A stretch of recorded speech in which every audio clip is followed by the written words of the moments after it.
부처님께서 말씀하셨습니다. 마음 깊은 곳에 고요한 연못이 있다면 그 안에 던져지는 돌멩이 하나도 그대의 삶 전체를 뒤흔들 수는 없다고. 질투도 시샘도 결국은 마음 안에서 자라나는 그림자일 뿐. 이제 부처님의 말씀 따라 그늘을 걷고 빛으로 걸어가 봅니다. 그대의 삶은 오늘도 따뜻하게 바뀔 수 있습니다. 부처님께서는 가만히 앉아 계셨습니다.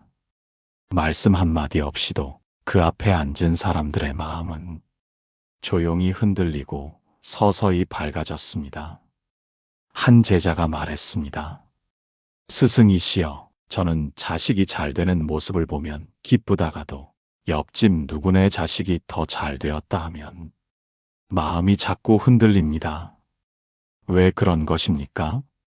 왜 이 마음은 자꾸 어두운 데로 끌려가는 것입니까? 부처님께서는 눈을 감은 채 고요하게 입을 열었습니다. 너의 기쁨이 남의 불행 위에 있을 때 그것은 기쁨이 아니라 두려움이라 하셨습니다. 그대여, 기쁨은 나누면 빛이 되고 시샘은 움켜쥐면 어둠이 된다. 다른 이의 복을 보며 흔들리는 마음은 그대가 아직 자기 삶의 복을 다 알아보지 못했기 때문이라. 자식이 좋은 일을 겪으면 참으로 기쁘다. 허나 이웃의 자식이 더 잘 되는 모습을 보면 그 기쁨이 사라지는 까닭은 무엇인가? 그것은 자식의 일이 아니라 그대 마음 안의 빈자리 때문이다. 그 빈자리는 사랑이 아니고 탓이다. 내가 하지 못한 일, 내가 가지지 못한 것, 내가 느끼지 못한 만족, 그 모든 것이 하나둘씩 섞여 질투라는 이름으로 마음을 흔들고 있는 것이다. 그러나 그대여, 질투는 죄가 아니라 비어있는 마음의 신호라 하셨다. 마음을 채우려 하지 말고 비어있는 곳을 그냥 바라보라 하셨다. 질투는 없애는 것이 아니라 살펴야 하는 것이다. 부처님은 물끄러미 하늘을 바라보시며 말씀하셨습니다. 봄날의 꽃이 서로를 부러워하지 않고 가을의 열매가 서로를 시기하지 않듯 사람의 삶도 제 철이 있고 제 빛이 있나니 어느 자식이 먼저 열리고 어느 자식이 나중에 피어난다 한들 그 안에 깃든 사랑과 은혜는 다르지 않도다. 질투가 올라올 때는 그것을 억누르지 마라. 그저 고개 숙여 내 마음이 흔들리는 이 자리를 지켜보라. 그대는 이미 깨닫고 있다. 그렇게 묵묵히 바라보는 순간마다 질투는 부끄러워서 사라지고 시샘은 스스로를 놓아주게 되나니. 한참을 듣던 제자는 고개를 숙였습니다. 그리고 천천히 말했습니다. 저는 남을 부러워한 게 아니라 저 자신을 원망했던 것 같습니다. 그 말에 부처님은 조용히 웃으며 이 말을 남기셨습니다. 그래서 그대는 지금 이 자리에 온 것이다. 스스로를 탓하는 마음이 다 사라지면 타인을 부러워할 일도 함께 사라진다. 흙탕물은 휘저을수록 흐려지지만 내버려두면 맑아진다. 마음도 그러하다. 흔들리는 마음을 붙잡지 말고 그저 지나가게 두는 것. 그것이 부처의 길이니라. 그러니 그대여, 자식이 이룬 복은 그대가 준 인연의 열매요. 이웃의 자식이 이룬 복은 그대가 마음으로 빌어줄 수 있는 또 다른 기쁨이라. 세상 모든 인연이 다 그대 마음의 거울이라면 그 질투조차 그대를 이끄는 배움의 길이 될 것이니 잠시 눈을 감고 흔들렸던 마음을 가만히 바라봅니다. 그 흔들림조차 사랑하며 오늘 고요히 걷는 발걸음을 내딛습니다. 그날도 바람은 조용히 나뭇잎을 흔들고 있었고 부처님 곁엔 말없이 앉아있는 제자들이 있었습니다. 누군가는 자식 걱정으로, 누군가는 이웃에 대한 서운함으로, 누군가는 알 수 없는 마음의 불편함으로 그 자리에 앉아 있었습니다. 말을 걸어오는 사람은 없었고 부처님도 오래 침묵하셨습니다. 그러다 이윽고 한 제자가 고개를 들었습니다. 스승이시여, 저는 누구보다 성실히 살아왔다고 믿었습니다. 남과 비교하지 않으려 애썼고 자식에게 부끄럽지 않으려 묵묵히 견뎌왔습니다. 그런데도 왜 이토록 자주 흔들립니까? 왜 그 마음속에서 시샘이 올라옵니까? 왜 아직도 부끄럽습니까? 부처님은 잠시 눈을 감으시고 그의 말을 듣고 계셨습니다. 그리고 낮게 말씀하셨습니다. 그대여, 바람은 방향을 탓하지 않고 흐르고 물은 모양을 탓하지 않고 흘러가나니 사람 마음이 흔들리는 것은 그대가 나약해서가 아니라 살아있다는 증거라 하셨습니다. 부러움은 죄가 아니며 시샘은 버려야 할 것이 아니라 마주해야 할 그림자일 뿐이라. 그 마음을 숨기려 할수록 그대 안의 빛도 함께 가려지나니 누군가의 자식이 큰 자리에 오르면 그 자리를 축복하며 마음을 놓아주고 내 자식이 그늘 속에 있을 때에는 조용히 등을 다독이며 기다리는 것. 그것이 어른의 길이요. 그대가 지금 걷고 있는 수행의 길이라. 부처님은 가만히 손을 들어 바닥에 피어있는 작은 풀을 가리키셨습니다. 이 풀도 누구는 쓸모없다 하고 누구는 약초라 부른다. 그러나 이 풀은 그저 자라고 있을 뿐이다. 그 누구도 닮으려 하지 않고 그 누구와도 싸우지 않는다. 자식도 그러하다. 누구는 빨리 열매를 맺고 누구는 더디게 자란다. 그러나 그대가 그 안을 들여다볼 줄 안다면 다 저마다의 시절 인연으로 꽃을 피우고 있다는 것을 알게 되리라. 질투는 타인을 향한 감정이 아니라 내가 아직 나 자신을 다 품지 못한 증거라. 그 사실을 깨닫는 순간 마음은 저절로 가라앉고 눈앞에 보이던 비교와 시샘은 허공처럼 희미해진다. 부처님은 조용히 땅을 쓸었습니다. 묵묵히 쓸던 그 손끝에서 무언의 가르침이 흘러나왔습니다. 말보다 긴 침묵. 그 침묵은 자비였고 그 침묵은 받아들임이었습니다. 그대여, 누구보다 노력했던 삶을 부끄러워하지 마소서. 그대가 겪는 흔들림은 지금도 누군가를 이해하게 만드는 귀한 연습이 되고 있나니 한 사람의 고요가 100사람의 마음을 밝히듯 그대의 이 작은 자각 하나가 자식에게는 따뜻한 바람이 될 것이며 또 다른 이의 마음에는 쉼이 되어 스며들 것입니다. 그러니 시샘이 올라오거든 그 마음을 타박하지 말고 등을 다독이듯 바라보며 말하소서. 아, 나도 지금 더 사랑하고 싶은 누군가가 있구나. 부처님의 침묵은 그 어떤 위로보다 깊었습니다. 그리고 그 침묵을 들은 사람들은 천천히 눈을 감고 말없이 눈물을 흘렸습니다. 흔들림은 죄가 아니라 돌아오는 길의 징표이기 때문입니다. 어느 늦은 저녁, 부처님 앞에 한 노인이 조용히 앉았습니다. 많은 세월이 그 얼굴에 새겨져 있었고 그 눈빛은 뿌연 안개처럼 깊고 무거웠습니다. 아무 말 없이 오래도록 그 자리에 머물렀습니다. 부처님께서 조용히 물었습니다. 그대 마음에 지금 바람이 불고 있는가? 노인은 고개를 들지 않은 채 천천히 말했습니다. 스승이시여, 남의 자식은 칭찬을 받는데 내 자식은 어디에서도 그 이름이 불리지 않습니다. 열심히 살아왔는데도 배움도 시키고 정성도 쏟았는데도 사람들은 그저 지나칩니다. 그럴 때마다 마음 한켠이 허전해지고 내가 잘못한 것만 같고 무언가를 놓쳐버린 것 같아 밤마다 숨이 가쁩니다.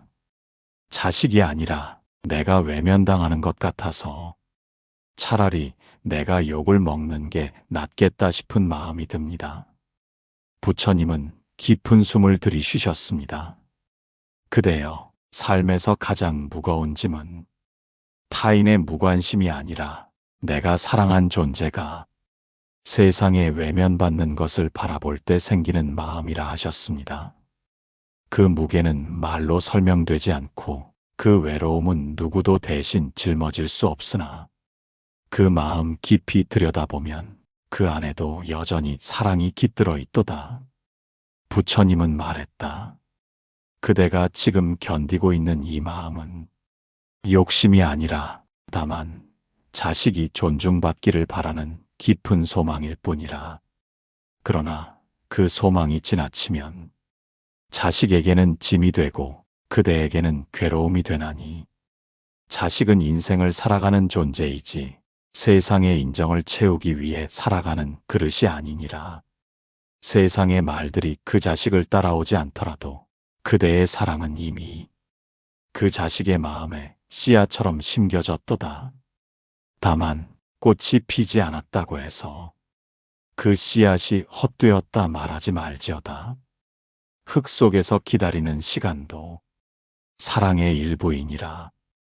부처님은 잠시 손에 쥔 돌 하나를 들여다보셨습니다.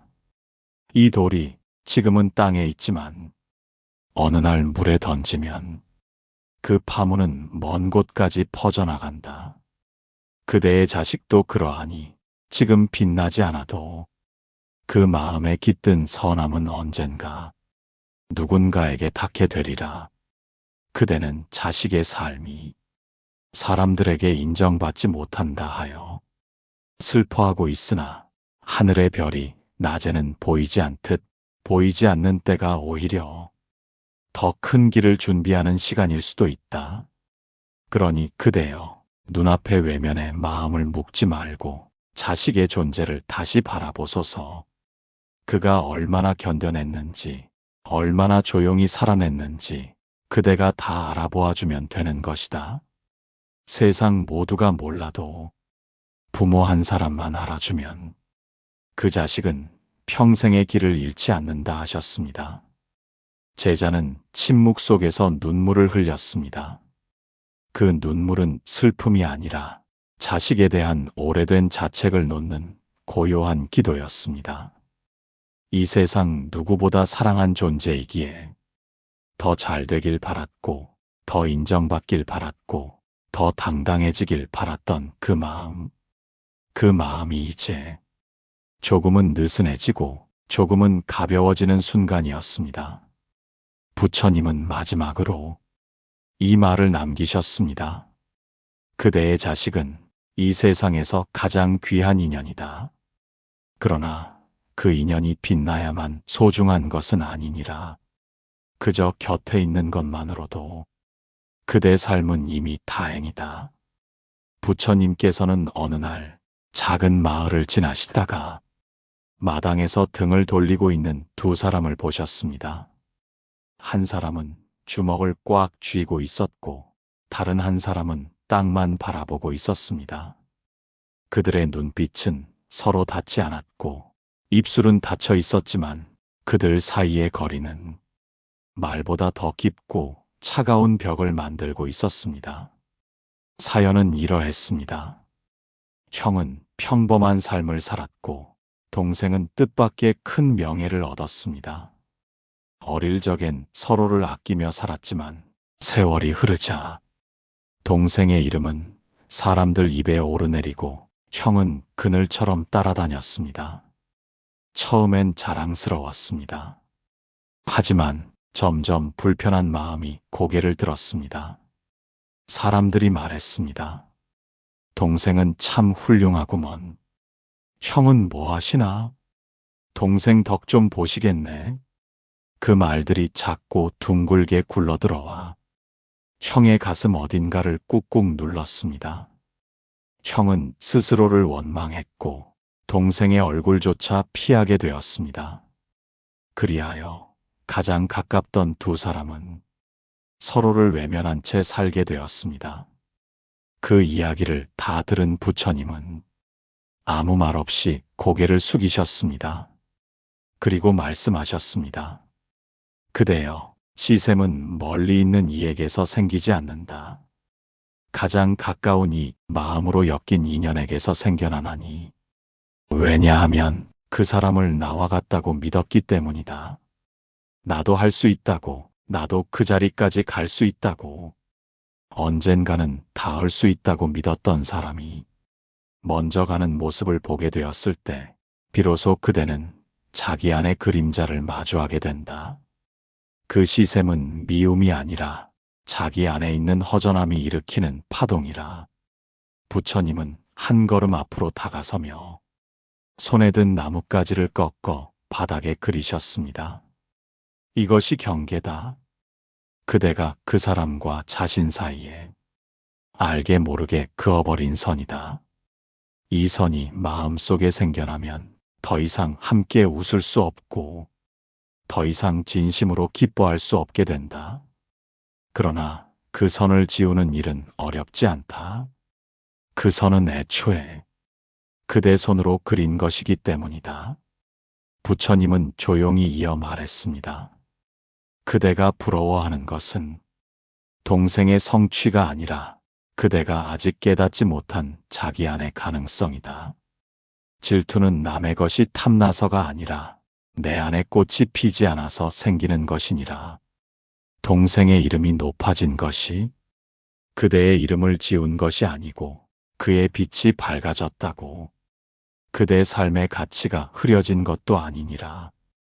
그대여, 시샘이 올라올 때는 그 사람을 향한 미소보다 자기 자신에게 따뜻한 한마디가 먼저 필요하다. 괜찮다. 나는 지금 내 자리에서 충분히 애쓰고 있다. 부처님은 두 형제를 바라보며 마지막으로 말씀하셨습니다. 피는 물보다 진하지만 그 피 안에 질투가 스며들면 그보다 더 멀어질 수도 있다.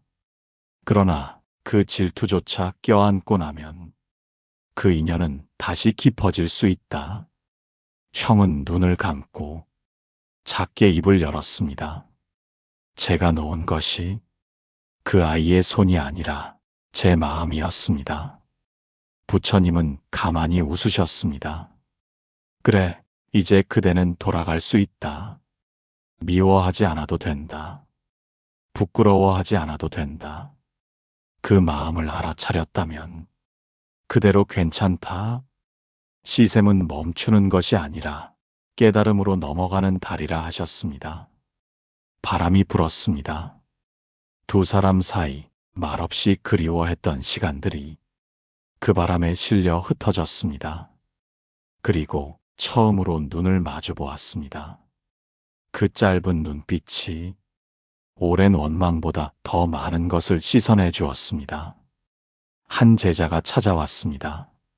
눈빛은 흐릿했고 걸음은 지쳐 있었으며 가슴에 맺힌 말은 목 끝까지 차올라 있었습니다. 스승이시여, 요즘은 아무 일에도 마음이 움직이지 않습니다. 사람들과 마주치는 것도 힘들고 누가 잘 되었다는 이야기를 들으면 마음이 쿡 찔리듯 아픕니다. 이유도 모르고 자꾸 지치고 아무것도 하지 않았는데 하루가 고단하게 느껴집니다. 누구를 미워한 것도 아닌데 그저 나 혼자만 늦는 것 같고 세상에서 멀어진 것 같아 괴롭습니다. 부처님은 그 제자의 등을 가만히 바라보았습니다. 그리고 말씀하셨습니다.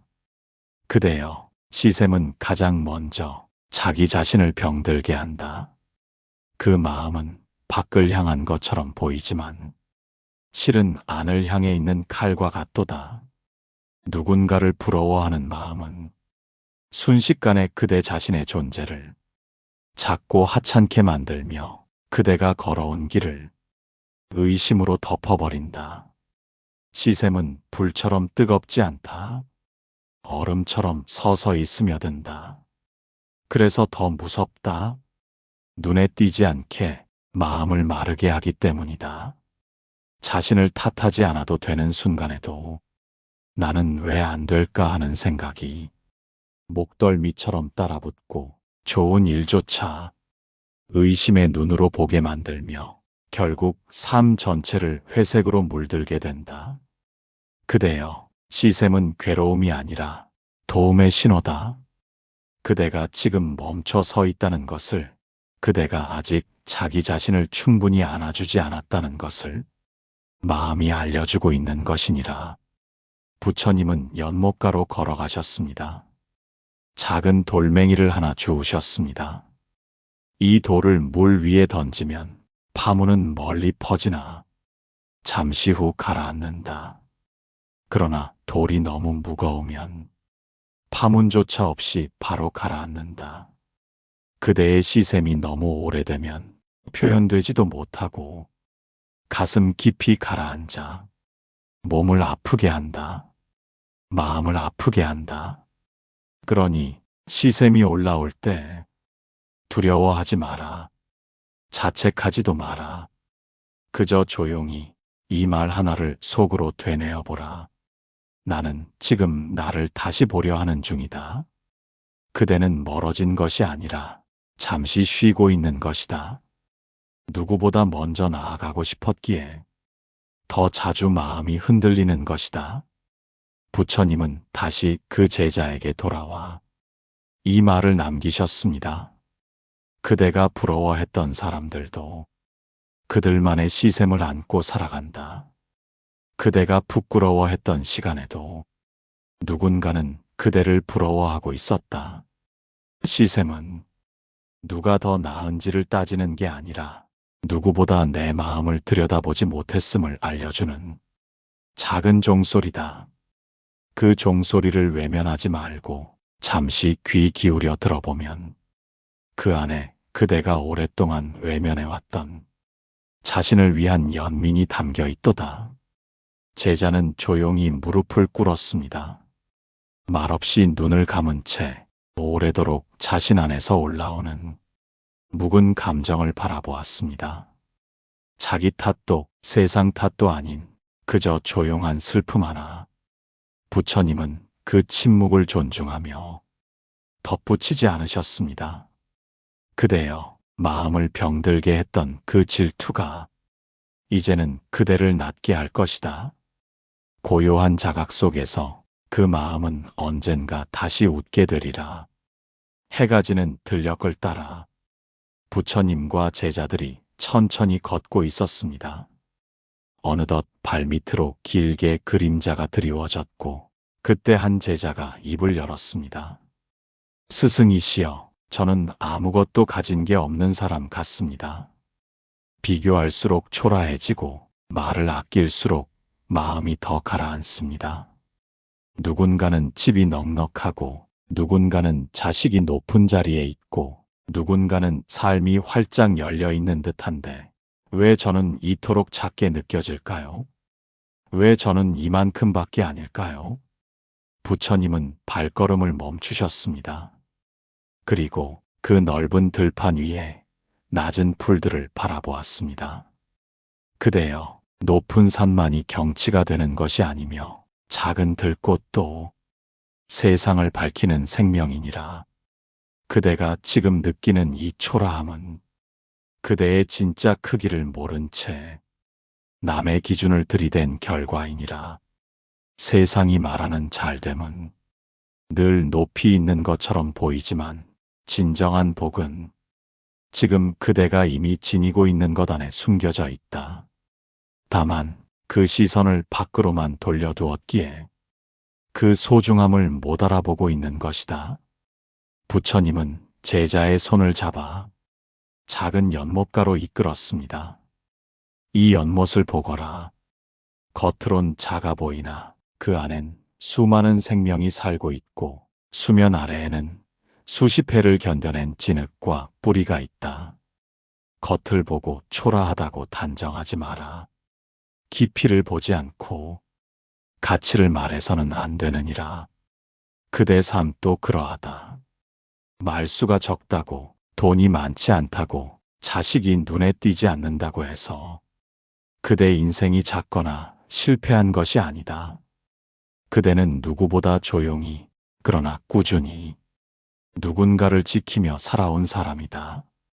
자식을 위해 울음을 삼키고 이웃을 위해 기꺼이 양보하며 가족이 웃을 수 있도록 자신을 조금씩 뒤로 밀어온 사람. 그 삶이 어찌 초라할 수 있으랴? 부처님은 조용히 이어 말씀하셨습니다. 그대여, 남의 것을 부러워할수록 자기 안에 있는 보배는 빛을 잃는다. 질투는 처음엔 바깥을 향하지만 결국엔 자기 삶을 갉아먹는 것이니라. 비교는 도구이지 기준이 되어서는 안 된다. 내가 어디쯤 서 있는지를 확인하는 데는 쓸 수 있으나 내가 얼마나 귀한 사람인지를 판단하는 데 쓰여선 안 된다. 그대의 마음이 작아진 것이 아니다. 그대의 시선이 자신에게서 멀어진 것뿐이다. 제자는 고개를 푹 숙였습니다. 그러다 문득 자기 손에 굳은 살이 박여 있음을 보았습니다. 어느 날엔 가족을 위해, 어느 날엔 자식을 위해, 그리고 또 어느 날엔 자신조차도 모르게 누군가의 아픔을 대신 짊어진 시간들. 그 모든 걸 품고 있는 손. 그 손이 작게 보였던 이유는 그 손으로 이룬 것들을 한 번도 스스로 인정하지 않았기 때문이었습니다. 부처님은 마지막으로 말씀하셨습니다. 그대가 초라하게 느껴질 때는 세상이 그대를 잊어서가 아니라 그대가 자기 삶의 가치를 잠시 잊은 것일 뿐이니라. 이제 눈을 밖으로 두지 말고 그 마음 안으로 가져가 보거라. 남이 이룬 것보다 그대가 견딘 것들이 더 단단한 복이 되었음을 곧 깨닫게 되리라. 그대의 삶은 이미 누군가에게는 부러움이요, 누군가에게는 빛이 되었을지 모른다.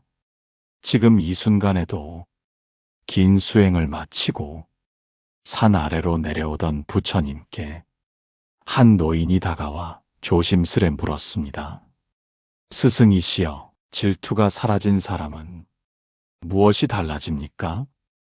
부처님은 길가에 핀 풀잎 하나를 바라보며 천천히 아주 조용히 대답하셨습니다. 그대여, 질투를 놓은 자는 더 이상 자신의 삶을 남의 눈으로 바라보지 않는다. 남이 가진 것에 눈이 가고 남이 이룬 것에 마음이 흔들릴 때 그 마음은 곧 자기 자신을 구속하는 밧줄이 된다. 그 밧줄을 스스로 풀기 전엔 아무리 많은 것을 가져도 아무리 높은 자리에 있어도 결코 자유로울 수 없다. 그러나 질투를 내려놓은 마음은 바람처럼 가볍고 하늘처럼 넓어진다. 누가 잘 되어도 흔들리지 않고 내가 조금 느려도 초조하지 않으며 자식이 다른 길을 가도 기꺼이 축복할 수 있게 되나니 그 마음은 타인의 빛을 빼앗는 대신 자기 안의 불빛을 더욱 밝히게 된다. 부처님은 두 손을 마주하시고 가만히 눈을 감으셨습니다. 그리고 말씀하셨습니다. 그대가 질투를 품고 있을 때 그 마음은 결국 자기 자신을 찌르는 칼이 되었다. 그대가 시샘을 억누를수록 삶의 모든 관계는 천천히 메말라갔다. 그러나 이제 그대는 그 모든 것을 보았다. 그 감정의 시작도 흔들림의 이유도 고요히 놓아주는 방법도 그대가 자식을 바라보며 이웃을 바라보며 또 자기 자신을 바라보며 질투가 아니라 연민으로 시샘이 아니라 축복으로 마음을 돌릴 수 있게 되었으니 그대는 이제 벗어났도다. 더는 다른 삶을 부러워하지 않아도 된다. 더는 자신을 작게 여기지 않아도 된다. 질투는 그대를 이 자리에 데려온 하나의 과정이었다. 그러니 그것을 미워하지 말고 그 과정을 지나온 자신을 다정히 안아주어라. 부처님은 마지막으로 고요히 미소 지으시며 말씀하셨습니다. 그대여, 이제는 누가 되었느냐가 아니라 어떤 마음으로 살아가느냐가 삶의 중심이 되어야 한다. 질투 없는 마음이란 모든 존재를 환하게 비추는 등불이니라. 오늘 그대의 마음이 비로소 자유를 품었다면 그것이면 족하도다. 그대로 충분하다. 그 마음으로 그대는 이미 부처의 길 위에 서 있도다. 이제 우리는 부처님의 말씀 따라 마음속 질투와 시샘의 그림자를 조용히 바라보았고 서서히 놓아주었으며 마침내는 따뜻한 자유를 품게 되었습니다. 삶의 크기는 가진 것이 아니라 놓은 것의 무게로 결정된다고 하셨습니다. 그대여, 오늘 이 마음을 안고 당신의 삶으로 돌아가소서. 더는 스스로를 작게 여기지 말고 남과 비교하며 마음 다치지 마소서. 지금 이대로 그대는 따뜻한 사람입니다. 고맙습니다. 함께 걸어와 주셔서